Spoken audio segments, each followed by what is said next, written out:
प्रिय विद्यार्थियों, आज मैं आपके लिए रस ज्ञान की श्रृंखला में लेकर के प्रकट हुआ हूँ दो रस जिनका आप अध्ययन करेंगे मेरे साथ मिलकर के। और उनमें पहला रस है भयानक रस और दूसरा है बीभत्स रस।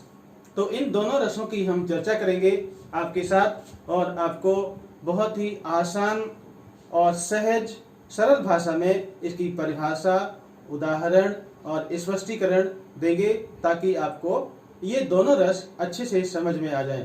तो आइए, स्वागत है आपका आदर्श शिक्षण चैनल पर रस ज्ञान के लिए। पढ़ते हैं भयानक रस। भयानक रस का स्थायी भाव भय होता है। भयानक रस का स्थायी भाव भय होता है और इसकी परिभाषा में देखते हैं, जब सहृदय के चित्त में भय नामक स्थायी भाव का संयोग विभाव, अनुभाव और संचारी भाव से होता है, तब भयानक रस की निष्पत्ति होती है। कितनी आसान परिभाषा है। जब किसी सहृदय के चित्त में, सहृदय का अर्थ है अच्छे हृदय वाले व्यक्ति के, सभी व्यक्तियों का हृदय अच्छा होता है, सभी अच्छा हृदय रखते हैं। तो सहृदय के व्यक्ति के हृदय में जब भय नामक स्थायी भाव का संयोग विभाव, अनुभाव और संचारी भाव से होता है, तब भयानक रस की निष्पत्ति होती है। डरावने दृश्य भी भयानक रस की सृष्टि करते हैं। डरावने दृश्य, कभी कभी हम अचानक ही चले जाते हैं कहीं पर और हमें कोई डरावने वाले दृश्य दिखाई पड़ जाते हैं। मान लीजिए आप सड़क पर रात को जा रहे हैं और अचानक से सड़क के किनारे खड़े हुए पेड़ अचानक से हिलने लगे, तो आप डर जाएंगे और आपके अंदर ऐसी भावना आएगी, भाव जागृत होगा कि लगता है इस पे कोई भूत है। तो इस तरह की भावना हमारे अंदर जब आ जाती है, भाव जागृत होता है, तो हम डर जाते हैं। तो ये भयानक दृश्य उत्पन्न कर देते हैं। अचानक किसी ने खबर कर दी कि इस इलाके में डाकू आने वाले हैं, डाकू पहुंचने वाले हैं, तो डर जाओगे कि पता नहीं डाकू क्या करेंगे, किसके घर के लूटेंगे, किसके घर में जाएंगे। तो ये सारे दृश्य हमारे हृदय में भय उत्पन्न करते हैं। तो ये यहाँ पर भयानक रस उत्पन्न हो जाता है। उदाहरण देखते हैं। उदाहरण, एक ओर अजगरह लख, एक ओर मृगराय, बिकल बटोही बीच ही पर्यो मूर्छा खाए। कितना सुंदर उदाहरण है। इसके माध्यम से मैं आपको स्पष्ट करूंगा कि इसमें भयानक रस कहां पर है। सबसे पहले इसका हम अर्थ समझते हैं।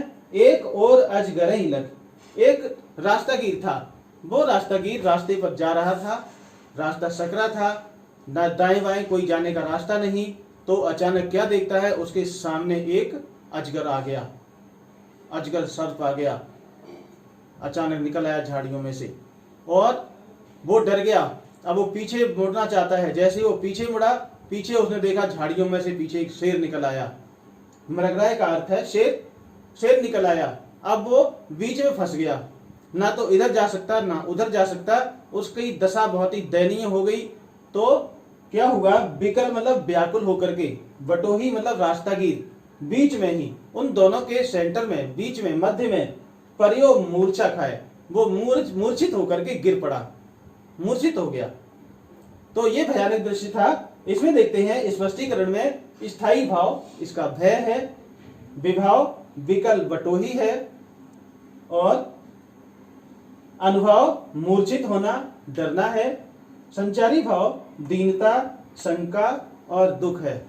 तो ये सारे जो स्पष्टीकरण है इस उदाहरण के आपको मैंने समझाए हैं। सभी बच्चे अपने हृदय में इनको स्थान बना लेंगे और इनको याद करेंगे। इसके बाद हम चलते हैं दूसरा रस आज का, वो है बीभत्स रस। बीभत्स रस क्या होता है, आइए इसके बारे में जानकारी प्राप्त करेंगे। जब हमारे हृदय में बहुत सारे ऐसे दृश्य जो घृणा उत्पन्न कर देते हैं, तो घृणा की जो अवस्था आ जाती है, वहां पर बीभत्स रस होता है। हम आम जीवन में गुजरते हैं, चारों तरफ जाते आते हैं, अचानक देखते हैं कहीं कोई जानवर मरा पड़ा है, कहीं किसी का एक्सीडेंट हो गया है, कोई आदमी मरा पड़ा है और उसकी बहुत ही बुरी दशा हो गई है। उसका सिर फट गया है, बॉडी के पार्ट्स निकले पड़े हैं, तो बहुत ही घृणित दृश्य हो रहा है वहां पर, उसको देख करके घृणा जागृत होती है, तो वहां पर बीभत्स रस होता है। आइए परिभाषा के माध्यम से अब हम क्लियर करेंगे। बीभत्स रस, जब सहृदय के चित्त में जुगुप्सा घृणा नामक स्थायी भाव का संयोग जब विभाव, अनुभाव और संचारी भाव से होता है, तब बीभत्स रस की निष्पत्ति होती है। इसका स्थायी भाव जुगुप्सा है, जुगुप्सा को घृणा भी कहते हैं। और जब सहृदय के चित्त में जुगुप्सा स्थायी भाव का संयोग होता है विभाव से, अनुभाव से और संचारी भाव से, तब जो है बीभत्स रस की निष्पत्ति होती है। बहुत ही सरल और सहज भाषा में मैंने परिभाषा तैयार की है आप सबके लिए। और आपके प्रश्न पत्र में कभी कभी परिभाषा लिखने के लिए भी आती है, परिभाषा भी लिखने के लिए आती है। आपसे कहा जाता है प्रश्न में कि बीभत्स या अद्भुत रस की या भयानक रस की परिभाषा लिखिए। तो आपको परिभाषा लिखने के लिए आपको इन शब्दों का सहारा लेना बहुत आवश्यक है, तो आप बड़ी आसानी से परिभाषा तैयार कर सकते हैं। इसके बाद हम देखते हैं उदाहरण। जिस तरह से मैंने आपको बताया कि घृणित दृश्य, तो आइए उसी का मिलता जुलता मैंने आपके लिए एक उदाहरण यहाँ पर ढूंढ करके रखा है और प्रस्तुत है आपके लिए बीभत्स रस का उदाहरण। सिर पे बैठो काग, आंख दो खात निकारत। सिर पे बैठो काग, आंख दो खात निकारत। खींचत जीवई स्यार, अति आनंद उर धारत। गिद्ध जांग कह खोद खोद के मांस उचारत। स्वान आंगुरिन काट काट के खात बिदारत। यदि आप इस भाषा को, शब्दों को समझ रहे हैं, तो आपके मन में किस तरह के भाव जागृत हो रहे होंगे वो आप समझिए, महसूस कीजिए। और मैं स्पष्ट कर रहा हूं इसका भाव सबसे पहले, उसके बाद इसको और भी रस स्पष्ट करूंगा। तो आइए देखते हैं इसका भाव क्या है। सिर पे बैठो काग, एक आदमी कोई मर गया है, मरा पड़ा है और लावारिस है, उसको कोई भी उठाने वाला नहीं आया, ना डॉक्टर आए और ना ही पुलिस आई, तो पड़ा हुआ है। और फिर वहां पे अत्यंत तरह तरह के जीव जंतु, पशु पक्षी आ जाते हैं जो उसके ऊपर हमला कर देते हैं और उसको अपना शिकार बनाते हैं, आहार बनाते हैं, भोजन करते हैं उसका। तो देखिए कौन कौन क्या कर रहा है, वो चीज है देखने की। सिर पे बैठो काग, उसके सिर पर, उस मृत व्यक्ति के शरीर पर, सिर पर कौवा बैठा हुआ है और वो उसकी आंखें निकाल निकाल के खा रहा है। कौवा उसकी आंखों को निकाल निकाल के खा रहा है। जी खींचत जीवई स्यार, स्यार मतलब जयकाल, लोमड़ी जो होते हैं वो आ जाते हैं स्यार, और क्या करते हैं, उस मरे हुए व्यक्ति की जीभ निकालते हैं, मुंह में से जीभ को खींच लेते हैं, जीभ निकाल के खाते हैं। अति आनंद और धारत, और उन्हें अपने हृदय में बड़ा आनंद आ रहा है उस मरे हुए व्यक्ति की जीभ को निकाल कर खाते हुए। गिद्ध जांग के खोद खोद के मांस उचारत, और जो गिद्ध हैं, गिद्ध एक मांसाहारी पक्षी होता है। अब गिद्ध क्या होता है आप जानते होंगे, रामायण में एक दृश्य आया था जब रावण सीता का हरण करके ले जा रहा था, तो जटायु नाम के एक गिद्ध ने उस पर हमला कर दिया था और सीता की रक्षा करने के लिए उसने अपने प्राणों का बलिदान कर दिया था। तो वो गिद्ध था और उसी को गिद्ध कहते हैं, उसका नाम जटायु था, वो महाराज दशरथ का मित्र था।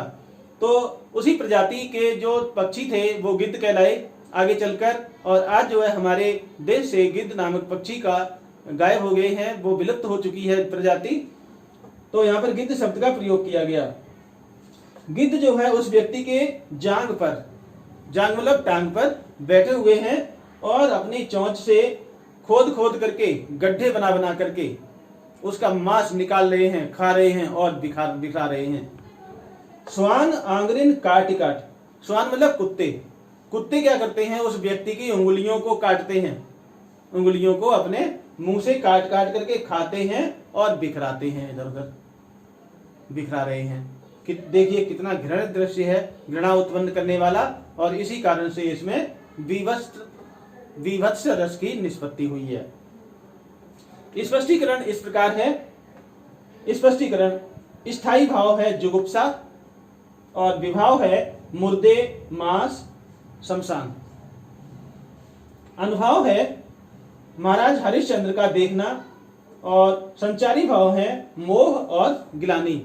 तो ये उस समय का वर्णन यहाँ पर दिखाया गया है जब महाराज हरिश्चंद्र शमशान घाट में तैनात किए गए थे। सत्य की परीक्षा के कारण जब उनकी परीक्षा ली गई, वो बिक गए थे और एक सेठ के यहाँ जब बिके तो उस सेठ ने उनको शमशान घाट में भेज दिया, कहा कि तुमको वहां पर नौकरी करनी है। वो वहीं रहने लगे।